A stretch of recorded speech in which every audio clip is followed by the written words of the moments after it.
Okay, well, welcome back everyone for our Oracle News podcast. Today we're really excited.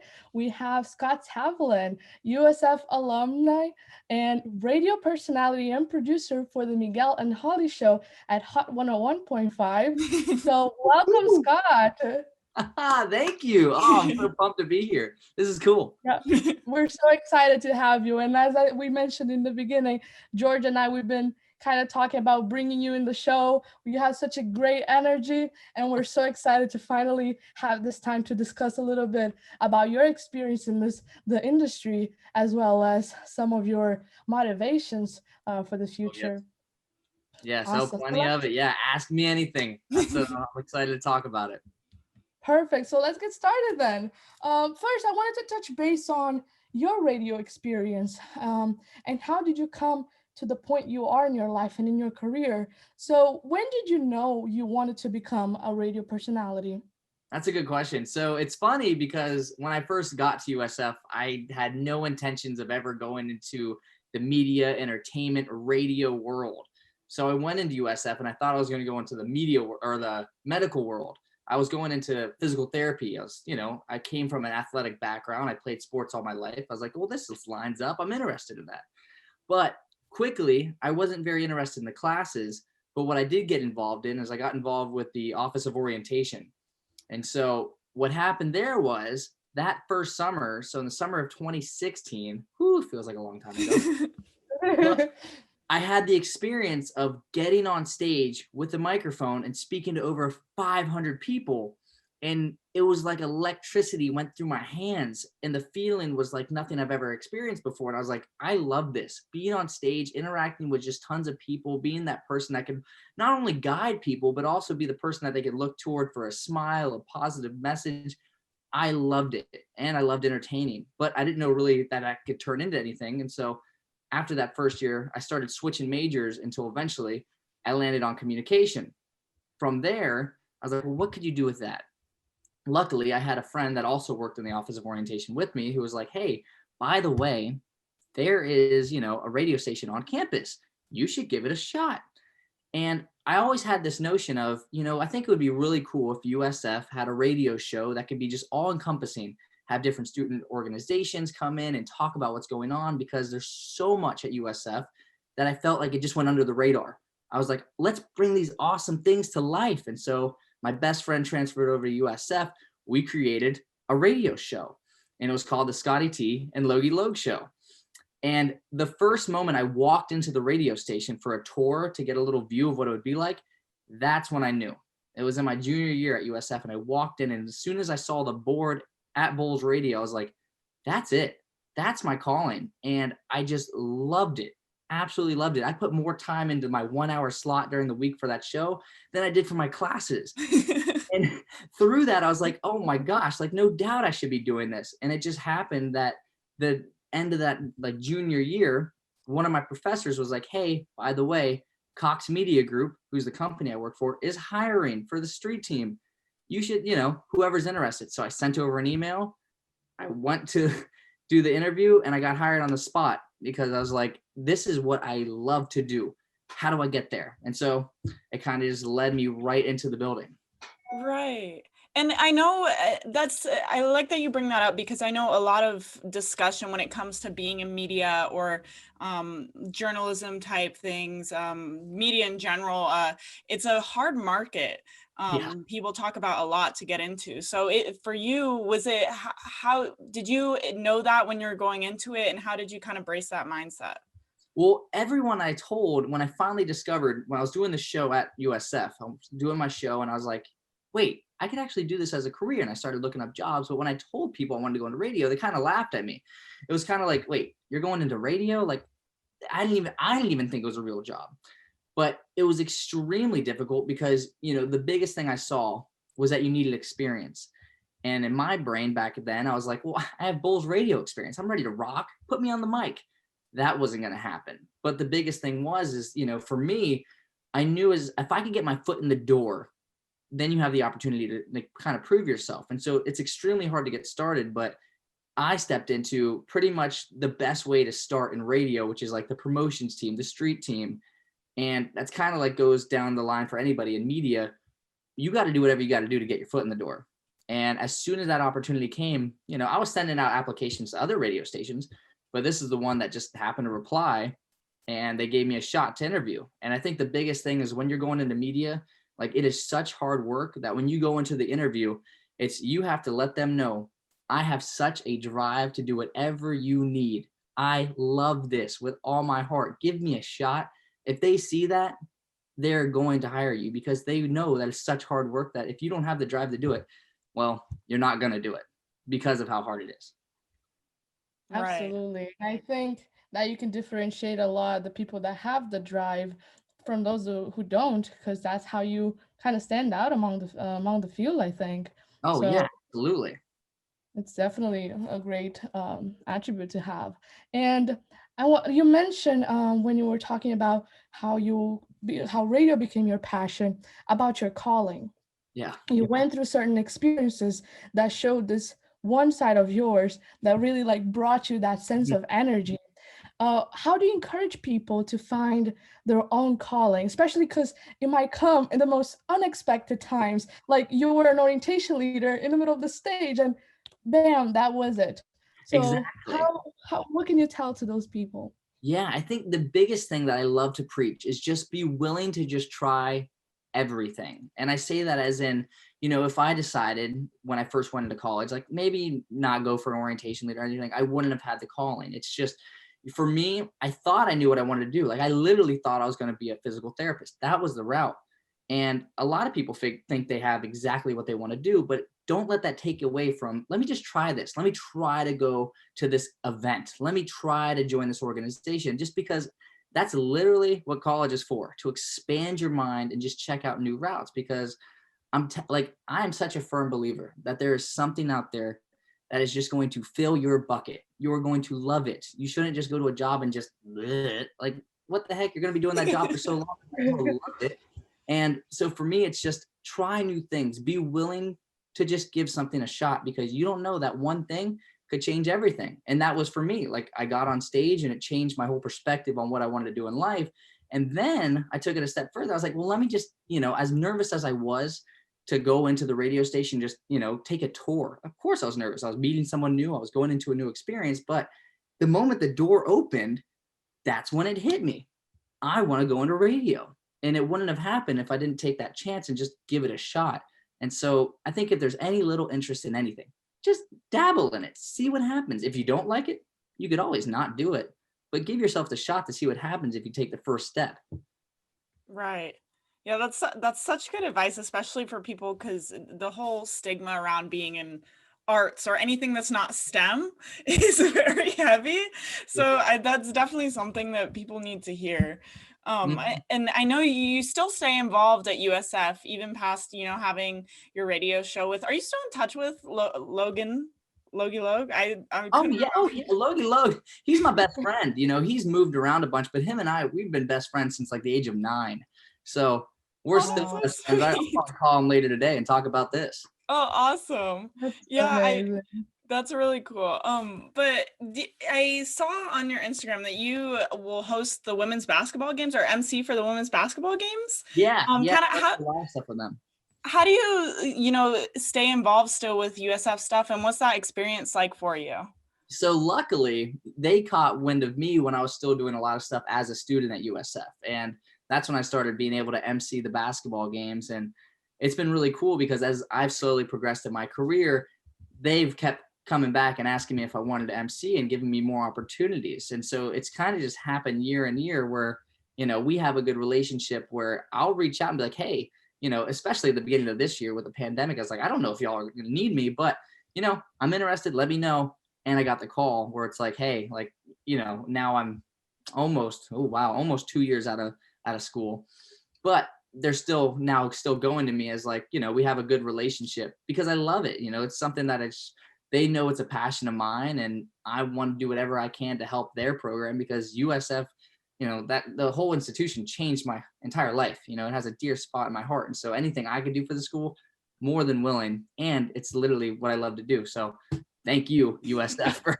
continuing to let me have these awesome opportunities. That's amazing. And I think if I look back, the moments that I saw you on campus, you were just this great person, like with so much energy, so positive. And I follow you on Instagram and I see your stories and you say you're just so motivated. It's just amazing to see. And I wanted to ask you, how do you stay motivated? How do you find joy in the little things and spread positivity as much as you can? Yeah, no, I love that question because a lot of people ask it, because a lot of people, when they first meet me, they kind of think it's fake. They kind of think that I'm this, ingenuine, I'm acting like just fake positive, like robot. And I think what it really comes down to is my eyes have been opened to just how precious life is. I really do picture life as a gift. We're given this, we think it's a long time, maybe 80, 90, 70 years, whatever it may be, but it goes by in a blink of an eye. And I think what we do with it is what's super important. And for me, my true calling, my passion, what really motivates me to keep going, I wake up at 3 a.m. every day. It's the whole idea that I love making other people happy. I love being a positive light in other people's lives, because for me, I needed that. I needed someone to look up to and be like, wow, I could make it. And I remember being on stage at USF and I would host like talent shows and I would just act like a complete goofball because one, it's not only my personality, but if I could take the awkwardness a little bit away from you or make your day just a little bit brighter from me just being silly and being myself, that's my calling. Because I always felt like it was so hard to just be yourself. But then I would see someone else be themselves and I was like, wait, it is okay. It's completely okay. And so I love being that person for other people. And what gets me going and what keeps me positive is like, you know what? This is a gift. Let me give this thing everything I've got with the time I have, because the reality is, we've had a very tough year. I've had a lot of close loss in my life recently, and it's opened my eyes to see in the moment, your entire life could change. Yesterday is gone. Tomorrow isn't here yet. All we have is right now. There's things that come up and it's hard. There's things that come down and put me in lows too. But there's also that other perspective where, you know what? There's a lot of good. I just decide to focus on the good more than the bad, I like to look at it like I wake up every morning and I have two roads. I have the road of the positive side and I have the road of the negative. I could wake up and be like, oh, I'm so tired. It's 3 a.m. Or I wake up and like, wait, I get to go get on the radio, make people smile as they're going to work and live out my literal dreams. Let me focus on that, a lot farther than if I go down the other road. So let me do that with the time I have. Of course, there's tough moments. I just decided to look at the good ones more than the bad ones. Yeah, for sure. And I know you were talking about being a positive light for people, and that's kind of what you aim to do. Who do you have a person who's been a positive light in your life that's kind of inspired you and, taught you lessons like these? Yeah, I think a big mentor, or not even a mentor, just somebody I've looked up to for so long, is one like Tony Robbins. He's a huge speaker that, I remember watching videos of him when I was like 16. And I would just see how he just come up with this energy and he had this passion to help change people's lives, where I was like, I love that. That dude has it. And he's like at the top of the top, where hopefully one day I will get, as well as I would listen to speeches from somebody like Les Brown, who was another motivational speaker. And then growing up, I'd listen to radio, and one of the radio hosts that's still on the air to this day is Bobby Bones. I would listen to him driving to school. And I heard all these people that had these amazing stories, and that through any obstacle of life, they just let me know that you will overcome it. As many times as we think that there's something in our way that it feels impossible to keep going, you have what it takes to overcome that. And those key people in my life have definitely helped me overcome those, and I think one of the biggest factors to me is my mom. And, sadly, like I lost my mom last year, but she was always the person in my corner cheering me on, letting me know that no matter what your dream is, well, however big and goofy my wildest dreams could be, she was always there to let me know, like, look, I believe you. Go off and do it. I'm not going to tell you not to. Like, I know you can. So now go prove it. And that's the thing that's reminded me every day that it's like, okay, this is possible. I just have to keep going one step after another. That's it. Wow. Yeah, it's sometimes in the toughest times it's hard to find some motivation, but we just gotta persist and know that the person would want us to do the same and live our best lives. And I think that's what at least I've been seeing what you've been doing. And even on social media, following your page, I saw that you've organized the Scott's Marathon for Miracles, Yes. correct? Yes. So can you talk a little bit about that? How the idea came about, and what's the overall purpose of this project? Yeah. So a couple months ago, well, a month ago, I ran a marathon, and the idea was I wanted to run a marathon to raise as much money to help families in need for the holidays. And so the idea really stemmed from, for so long I had the goal of running a marathon. It was just this, one day I'll get it, cross it off my list. And I remember I would run and I'd listen to speeches, and one like I just named is Tony Robbins, and it really put into my head of the power of giving back to others, and how it's, when you have something that you could help others with, it goes so much further than you just taking it for yourself. And earlier around September, my mom got really sick, and my mom was, she started to go to like rehab to try to get her strength back. And I was home. I was over in Vero Beach, my hometown, while I was helping out around the house and helping my dad with stuff. And I wasn't really able to talk to her because whether her phone was dead or just, whatever it was. But I just started running every day. And in my head, I was like, you know what?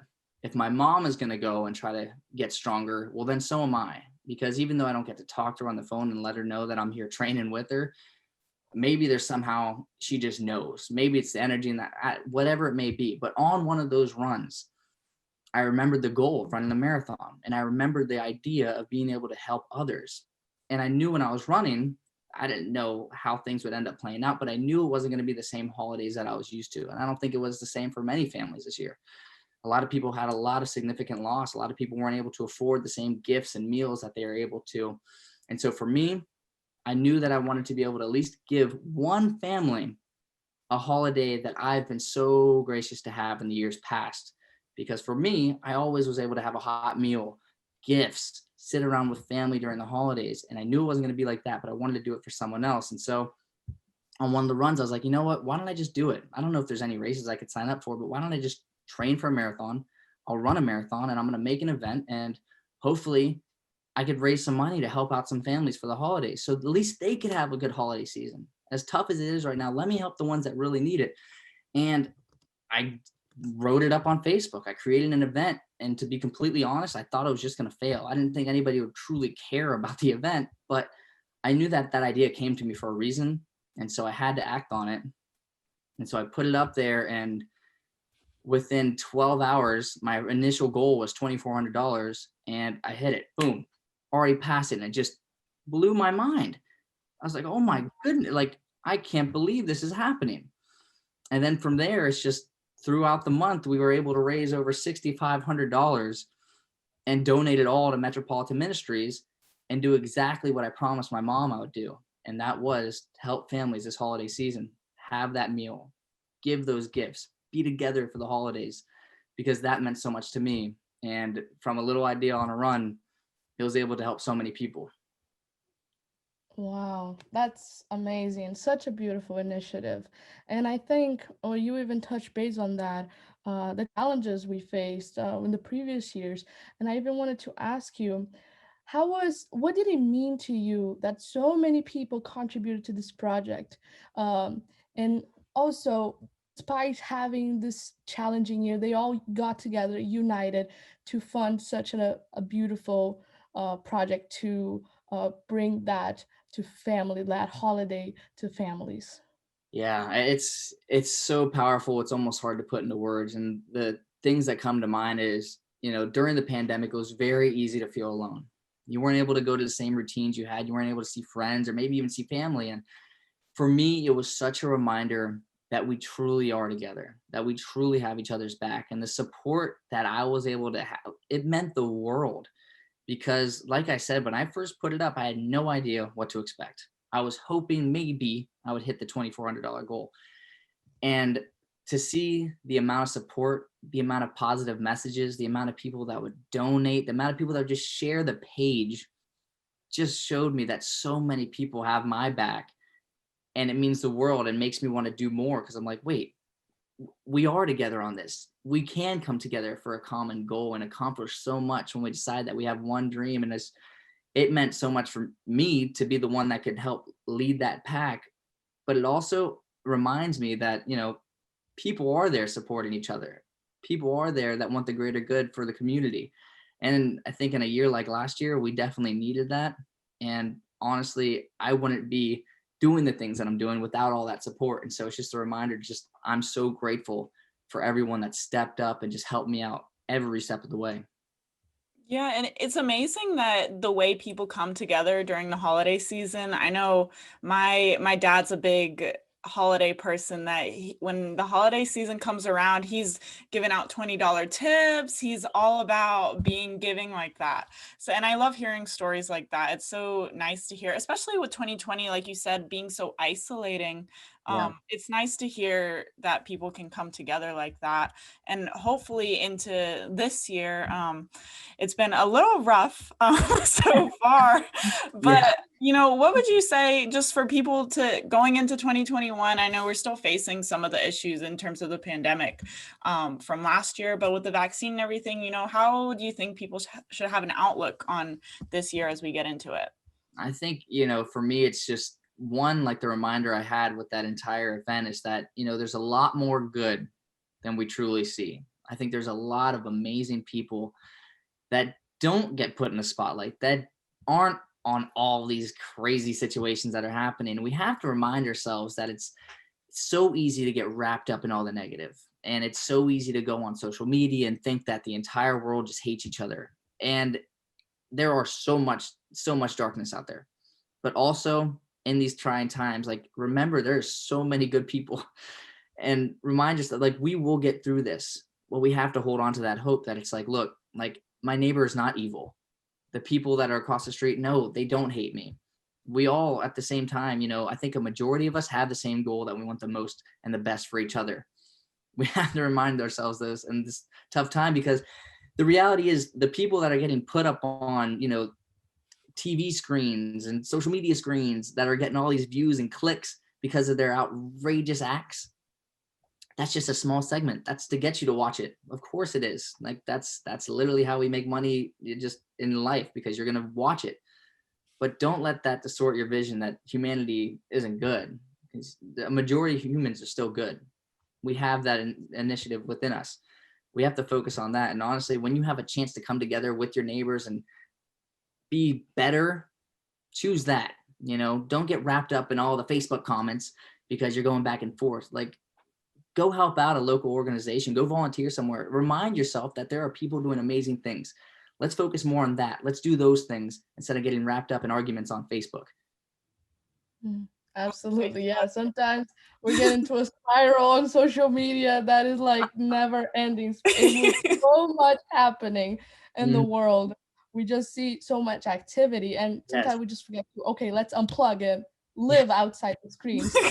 Yeah, you need to unplug every now and then. Just unplug, because or else you'll get sucked in there, and it can get very dark.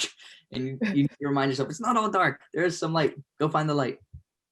Exactly. And even talking a little bit about that, how do you deal with that dark side of social media, especially being, I could say, a public figure as yourself with radio host? How do you deal with sometimes maybe there's a negative comment or criticism that might come from social media? How do you overcome that? Yeah, it's becoming more and more these days. It's it's interesting, because at first I remember, I would get a couple of negative comments here and there, and at first it would really affect me. And I really had to learn, why people put negative comments. And one of the things that comes to mind is one of the co-hosts on the show, Holly O'Connor. She's on the Miguel and Holly show. She taught me that hurt people. As in, when somebody's coming at you in a negative light and they're trying to bring you down, it's almost like I almost start to feel bad for them, because I'm like, wait, this person's out trying to attack me or whatever it may be and putting this negative energy out there. I really hope that they're okay. Like, I really hope that, eventually they overcome their own battles, because they wouldn't be putting that out there if they weren't already hurting. And I also remind myself that it's like, that's just one side of the conversation. I could easily go into the comments and be just amazed by the amount of negative things going on. But it's also, I've gotten really good at unplugging it. Just, I know that if I focus there, my mood will go there. If I'm looking at all these comments and it's like my mood's slowly going down, the energy's kind of drifting, I'm like, wait, the only person that it's affecting is me. So wait, and let me just go ahead and exit out of this, go look at puppies or something. Like, let me lift myself back up. Because when you get wrapped up in that, the only person that is it affecting is you. And you going back and forth with, Joe on Facebook, it's like, they're just taking your energy. Don't let them have that energy. You deserve the energy. Go focus it on something that's worth it. Again, like, there are good things out there. Focus it on that. It's hard. It is hard because that negative scroll, it can be addicting. But whenever you have a moment of like a conscious thought that's like, wait, I should get out of here. Get out of there. Because the only person that it's really bringing down is you. Right. Yeah, and especially God, Facebook is so oh my gosh, don't even get me started on Facebook. Oh my goodness. But so I just wanted to ask a little bit about, more about what you do. You're as a radio personality. I know you have the name Scotty the Body. I wanted to ask a little bit about how that came about, where you got that name from. Yeah, so that name actually, when I first got onto the Miguel and Holly show, I guess maybe Miguel or Holly kind of like mischaracterized who I was going to be, because, one of my big things in life is I love fitness. I love, health and everything. And so I work out a lot. And so, I, carry an athletic built, I guess, whatever. And so without really knowing all of my weirdness and all my quirks and all my goofiness, during the show, while introducing me, Miguel just kind of said, Scotty the Body. And it became an exaggerated, like, whole thing. But people loved it. People were saying it in their cameras, sending it over, how he would just, like, this ridiculous title of a name, but it stuck.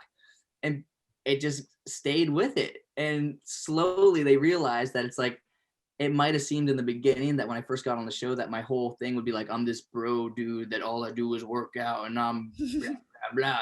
Then they realized I'm a goofy dude that's just, quirky as ever. And so that side doesn't really fit, but the name is still good. And so it stays. Okay. Yeah. And even I see that you go a lot of CrossFit. Correct? I do. Yes. CrossFit St. Pete, shout out. Yeah. I like CrossFit how important. Oh yeah, it's so how hard. important is to dedicate your time to improve your fitness? How much time do you dedicate and the impact that it can have in your life? Yeah, so working out has always been one of the things I've leaned on to just kind of help me escape, one, from everything that's happening in the world. Also, it's a great way to just show that you're slowly making progress, and I love that. It's been the one thing that's consistent in my life. I worked out from a very young age, but usually I think on average, it's probably an hour and a half, like every day, or maybe 6 out of the 7 days of the week, because it is exactly that. I would run, and running became therapy. I would run and I would just be able to my mind would just expand. I would get all these creative ideas. I would escape for a little bit. And now I go to CrossFit St. Pete because I love the community aspect of it. I love being with people that are just supportive of one another, because I love working out. And then now I have people that I'm like, whoa, this is awesome. I have like a family in a gym. And that's why I joined originally, because usually I used to just work out alone, which is awesome. That's cool. But I knew as soon as I got out of, college, as soon as I left USF, I was like, wait, I need to, I've got to move to St. Pete, but I want to still find a community, a family. And so I joined CrossFit St. Pete because that's exactly what it was. And now I stay with it because, you know what, it's just awesome to be with those people that are just, helping each other become better. Definitely. And I know from experience, CrossFit gyms, they definitely are close knit. Definitely you'll hype each other up when you can't lift the bar or whatever it is. So Yeah. I totally understand what you're saying. It's amazing. I know, so we're getting close on time. So we just wanted to get into a little bit about, your plans for the future, what's your aspirations and then your dream career. Yeah, I love it because, for me, I'm doing what I do now because it is part of my dream. My dream is to have my own radio show. I've always had since the time I realized I wanted to do radio, I want to have a morning radio show because I love to be that escape. Like I said earlier, it's just, when people are going to work in the morning or school and their first thoughts are like stresses for the day or how could I just escape for a little bit? I want to be that person. And so one day I do hope to have my own morning show on the radio or whatever it may be. And the other goal is I really do want to become a motivational speaker. I want to be that person that I had when I would, wake up when I was 16 and wonder what I was going to do in life. And I would listen to Les Brown or Tony Robbins. And I would listen to these people that were like, whoa, you have these big dreams. Great. Now go get them. I want to do that for others because like I said in the very beginning, I don't know what it is, but my eyes are so open to just how short this life is, but also like how precious it is. And I want to help people realize that it's, for me, I am that person that has the most ridiculous dreams. And I truly believe that we all have that dream, that we have this vision of ourselves that for a majority of us, we don't think is possible. It's just out there and it's just, floating up in the air and you're like, oh, that would be nice. But for me, the reality is that dream came to you for a reason. I do think that dreams pick people for reasons. And I do think they're always able to happen. It's just, how far are you willing to go?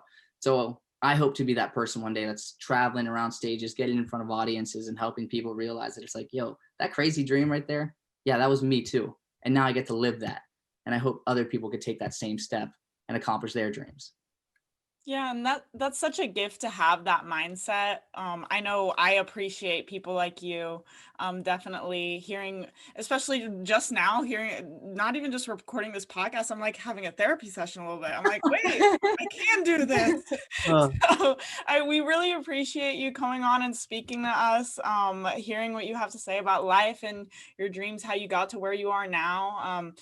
Thank you so much. Absolutely. Thank you so much for having me. I mean, truly an honor. And anytime y'all need anything, I got you. Appreciate that. Thank you so much. Thank you so much.